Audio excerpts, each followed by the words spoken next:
Hi, this is Michelle from minimadesigns.com, and today I'm going to tell you all about how to pick the perfect plugin. Now, if you've used WordPress for any amount of time, you've seen that there's probably a plugin for pretty much everything and anything under the sun.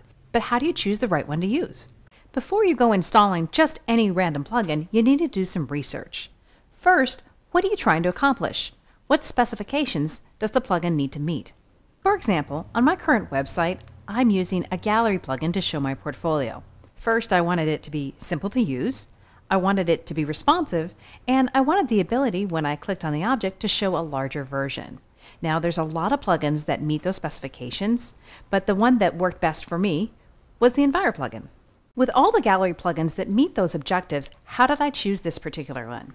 Well, first, I know this particular developer, and I've used a couple of his other products. Second, he maintains a website just for this plugin. When someone takes the time to set up a website and maintain a blog and respond to inquiries just for that particular plugin, that means they're highly motivated and they care about their own product.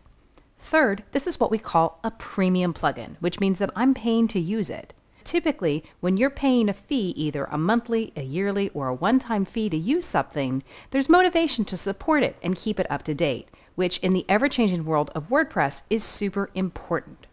So what if you want to use a plugin that isn't a paid for or premium plugin? Well, let me show you what I look for. First thing I do is check out the WordPress directory for the plugin.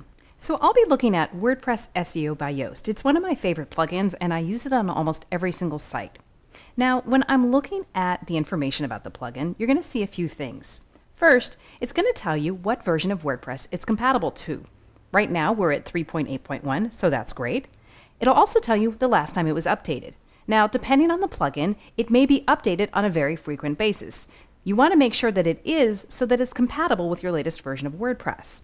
The next thing to look for is the number of downloads. Now, just because something has fewer downloads doesn't mean it's not a good plugin, but the more downloads, the more feedback you're going to have to evaluate if the plugin's right for you. The next thing I look at is the rating system. Now, not everybody gives it a rating, but again, the more feedback you have, the better chance you're going to tell if it's right for you. Just like Yelp or any other online system, some people will have bad experiences and some people have great experiences. So you want to take the ratings as well as any of the forum information with a grain of salt. Now, this one is a very popular plugin, as you can see by the number of downloads, and it's got great feedback. So that's indicative that it is a well-supported and popular and useful plugin. The next thing that I look at is the level of support. Now, this particular plugin, it says 26 out of 328 support threads have been resolved. Now, usually that is a poor indication, but I happen to know that this plugin author maintains his own website for the plugin, which again is really indicative that he cares about his plugin, cares about his audience, and wants to make sure it's well supported. If you want to see what kind of questions and problems people are having, you can view the support forum. You also might be able to see how people are using the plugin in ways you might not even have thought of. This type of research is really important, especially if you have a big site with a lot of plugins. Not every plugin is coded to the same level of quality, and not every plugin plays nice with each other. So a few other things to keep in mind with plugins. Really evaluate, do you need the plugin? And if you don't need the plugin and you've tested it out and it doesn't work for you, make sure you delete the plugin.